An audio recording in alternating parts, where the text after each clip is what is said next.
बिस्मिल्लाहिर्रहमानिर्रहीम। अस्सलाम वालेकुम दोस्तों, सुल्तान इन्फो की जानिब से आपके लिए एक नई वीडियो लेकर दोबारा हाज़िर हैं। दोस्तों, आज की इस वीडियो के अंदर हम आपको सरकारी मुलाजमीन के तनख्वाह और पेंशन के हवाले से एक बड़ी खबर है उससे आगाह करेंगे। तो उससे पहले अगर आपने अभी तक हमारे चैनल को सब्सक्राइब नहीं किया तो अभी कर लें, ताकि जो भी नई वीडियो वो सबसे पहले आप दोस्तों को मिलती रहे।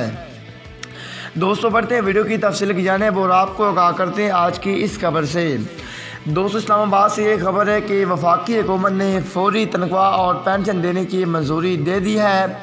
ज़राए के मुताबिक वज़ीर आज़म की हिदायत पर तनख्वाहें और जो पेंशन हैं वो आज जुम्मे को जो सरकारी मुलाजमीन के अकाउंट्स हैं उनमें मुंतकिल हो जाएंगी। मुशीर ख़ज़ाना ने पे रूल्स बनाने की भी हिदायत जारी कर दी है। ज़राए वज़ारत ख़ज़ाना के मुताबिक जो तनख्वाहें और पेंशन है वो आज 27 मार्च को सरकारी मुलाजमीन की तनख्वाहें जो हैं उनके अकाउंट्स में मुंतकिल होंगी। तमाम सरकारी मुलाजमीन जो अपनी तनख्वाहें हैं वो ATM के ज़रिए हासिल कर सकती हैं, क्योंकि जितने भी बैंक हैं उनको बंद कर दिया गया है। ATM के ज़रिए तमाम मुलाजमीन अपनी तनख्वाहें हासिल कर सकती हैं।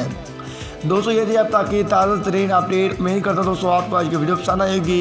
वीडियो पसंद आने की सूरत में वीडियो को लाइक करें, और अगर आपने अभी तक हमारे चैनल को सब्सक्राइब नहीं किया तो अभी कर लें, ताकि जो भी नई वीडियो सबसे पहले आप दोस्तों को मिलती रहे। दोस्तों, मिलते हैं किसी नेक्स्ट न्यूज़ अपडेट में, तब तक के लिए अल्लाह हाफ़िज़।